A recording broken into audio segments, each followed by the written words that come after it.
What's up everyone, I've got the Zurg from Revoltech here. Quick shot of the packaging. On the back they've got some pretty cool pictures there, and on the side as well.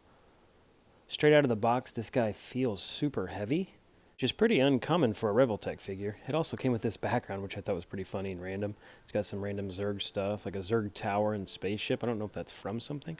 Anyways, this guy is super heavy. I can tell he's got like a really heavy bottom.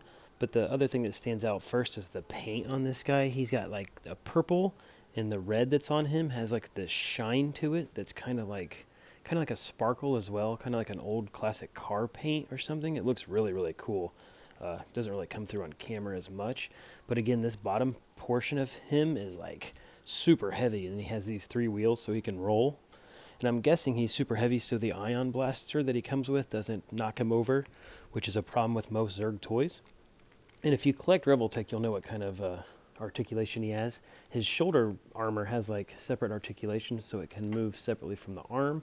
And he's got the standard Revoltech joints everywhere. The only thing that worries me, which it just fell off, is this super tiny joint for the wrist and these hands that go on. That's just waiting to break. I've had some Revoltech problems in the past when the joints are too small like this. His hands have some articulation, his fingers as well, like the 3 fingers and the pointer and the thumb are all on separate joints there, along with that skinny, scary wrist.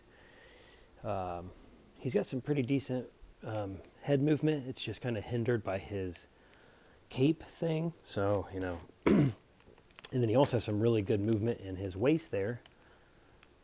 And just super heavy figure, which makes him feel really nice. He comes with this separate hand, which is the handle to the ion blaster, and he also comes with an ion blast ball or whatever, and it has a peg so the Revoltech Buzz can hold it, which is pretty cool. And the ion blaster itself is super awesome. It's got a ton of detail. It has this little power gauge on it, and the knob actually turns. It's got this really cool silver paint job. The cannons turn. You can see the ions loaded up in there, and then also in the backpack as well. And then this cord actually has 4 separate Revoltech joints on it, so you can get all kinds of positioning and posing out of that.